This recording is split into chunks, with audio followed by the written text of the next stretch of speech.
আমাদের এখানে মাঝে মাঝে অনেকেই বলে আমার ঘাড়ে নাকি জিন আছে। কেন?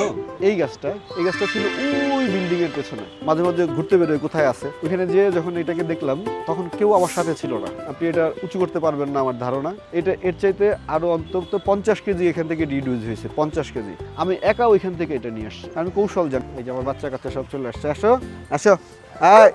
কোনো গন্ডগোল হবে না, ওদের প্রত্যেকের আলাদা নাম আছে। ওর নাম হচ্ছে মেমি, ও হচ্ছে ট্যাবলেট।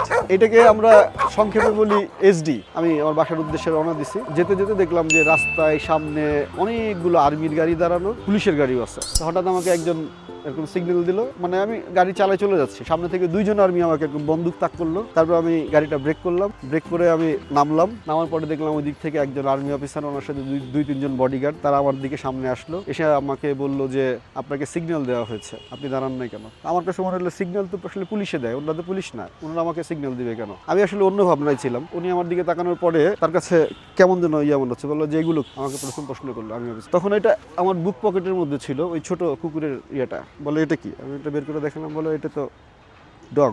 তারপরে একটা করতে করতে নানান রকমের জিনিস বের হলো, যেমন হচ্ছে মাথা থেকে এগুলো বের হলো। তারপরে হচ্ছে এই পকেটে কি আছে, এই পকেটে কয়েকটা কাটার আছে, এই পকেটে কি আছে, এটা আছে সেটা আছে। তারপরে হচ্ছে আর কি আছে, এটা বলতে বলতে এই চাবি রিংটা দেখে তারা খুবই অবাক হলো। এটা দেখলে এটা কি জিনিস, এটা তো নর্মাল মনে হচ্ছে না, অ্যাবনর্মাল মনে হচ্ছে। তারপরে আমাকে জিজ্ঞেস করলো আর কি আছে। আমার একটা হাতুড়ি আছে যেটা দিয়ে আমি কাজ করি, ওই হাতুড়িটা আমার বানানো। এটা ছিল এইখানে। আমি এখান থেকে যখন বের করছি, বের করার পরে বলে হটে ম্যাজিক। কামডা করলো কি? কারণ এখানে চুলের মধ্যে থেকে চুল ছাড়া ছিল তো, হটে ম্যাজিক, চুলের মধ্যে থেকে হাতুড়ি বের হয়েছে। বলে আর কি আছে? এটা আমার হাতিয়ার, আমার সাথে থাকে সবসময়। এটা ছিল এখানে। এটা যখন বের করছি, বের করার পরে আমি দেখলাম ওইখানে প্রায় 30-35টা মোটরসাইকেল দাঁড়ানো। আর মোটরসাইকেলের যাদেরকে ধরছে তাদেরকে দাঁড় করে রাখছে, কেউ হেলমেট নিয়ে এরকম দাঁড়ায় আছে, নারী পুরুষ উভয়ই। সবাই দেখলাম আমাকে তাকায় দেখছে। যখন আমি কোরালটা বের করে আমি আসলে বেসে গেলে এরকম উঁচু করার পরে আমি দেখলাম ওইখানের যে অডিয়েন্স, মানে যাদেরকে পুলিশ থামাইছে, আর্মি ধরছে, তারা আমার দিকে সিনেমা দেখার মতো দেখতেছে। কারণ অদ্ভুত একটা লোকের মাথার মধ্যে থেকে, চুলের মধ্যে থেকে একটা হাতুড়ি বেরিয়েছে, পেছন থেকে একটা কুড়াল বেরিয়েছে, এটা ওইটা। তো আর্মি অফিসার আমাকে মানে এত কিছু দেখেও ওনার আমাকে বিপজ্জনক মনে হয় নাই। এই পুলিশ অফিসার দুইজন আসার পরে উনি বলছেন প্লিজ ওনাকে একটু হ্যান্ডেল করেন তো। পুলিশ অফিসার আমাকে দেখে বলতেছে যে আমরা বুঝতে পারছি আপনার সম্পর্কে মানে আমাদের নেতিবাচক কোনো বিষয় নাই আর কি, হ্যাঁ, কিন্তু আপনি এটা বডিতে ক্যারি করতে পারেন না। অদ্ভুত পৃথিবীতে হাঁটতে প্রকৃতির মধ্যে থেকে এরকম একটা সাধারণ জিনিসকে তুলে নিয়ে একটা কাজ করা যেতে পারে। সেটা মানুষের জন্য আনন্দের হতে পারে, আমাদের জন্য আনন্দের হতে পারে। আমি হাঁটছি বহু বছর ধরে, জঙ্গলে, পাহাড়ে, নদীতে, যেখানে যাই, হাঁটতে এরকম 35 বছর পার হয়ে গেছে। আমি এখনো খুঁজছি, যা খুঁজে পাই তাই দিয়ে চেষ্টা করি কিছু একটা দাঁড় করানোর।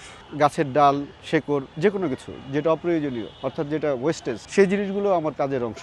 আমি সেগুলো দিয়েই কাজ করি গত 35 বছর ধরে। প্রাণ তো আসলে দেওয়া যায় না, জীবন্ত করে তোলা যায়। 50 ফিট লম্বা একটা গাছ ছিল, সেই গাছটা ভেঙে পড়ে যাওয়ার পরে সেটা ক্ষয়িষ্ণু হতে সব শেষের যেই অংশটুকু, সেই অংশের একটা অংশ এটা একটা গাছের ভাঙা অংশ ছিল। একসময় আমাদের বাড়িতে কিছু ছুতোর মিস্ত্রি আসতো, ওরা কাঠ দিয়ে নৌকা বানাতেন। ওরা যখন কাজ করতো তখন ওদের ওই কাজটা দেখে আসলে ভালো লাগা প্রথম শুরু হয়। তারপরে বড় হতে ভাবনা ছিল ভাস্কর হব, ভাস্কর্যে পড়াশোনা করব। আমি যখন ক্লাস 4-এ পড়ি তখন আমি প্রথম কাজ করি কাঠ দিয়ে। সেইটাকে কাজ বলবো কিনা আমি জানি না। সেটা ছিল ছোট্ট একটা কাঠের টুকরা, সেখানে একটা বাটার একটা হাতুড়ি দিয়ে ওটাকে কেটে অদ্ভুত আকারের একটা মানুষের মতো মনে হচ্ছিল। প্রকৃতি আসলে অনেক কিছু গড়ে দেয়, সেখানে আমরা একটু চিন্তার স্পর্শ করতে পারলে সেটা অন্য কিছু হয়ে যায়। সাম্প্রতিককালে আপনার পেট্রোল পাম্পে একটা বিশাল দীর্ঘ লাইনের ব্যাপার হলো না, তেল ঠেল। তো ওখানে যে ঘন্টাখানেকের একটা লাইনে পড়ে গেলাম। আমার পকেটে কিছু কাটার যন্ত্রপাতি থাকে সবসময়, আর কিছু জিনিস আমার সাথে ব্যাগে থাকে। তো একটা ছোট্ট কাঠের টুকরা ছিল, আর কাটার বের করে ওই তেলের লাইনে দাঁড়ায় এটা কাটতে সেটা লকেট হয়ে গেল। আমি যখন এখানে কাজ করি, ওরা এই যে যেমন আমার সাথে দেখেন সবগুলো চলে আসছে, তার মধ্যে ওদের সাথে আমার একটা রিলেশন আছে, সম্পর্ক আছে। ট্যাবলেট ও এখানে গাছে পাখি আছে, কাঠবিড়ালি আছে। ওই যে কাঠবিড়ালি উপর থেকে বাদাম ফেলে, ওরাও খায়, আমরাও খাই। টিয়া পাখিগুলো এখানে এসে যখন বসে কিচিরমিচির করে, ওদের ডাক আমাদেরকে খুব মুগ্ধ করে।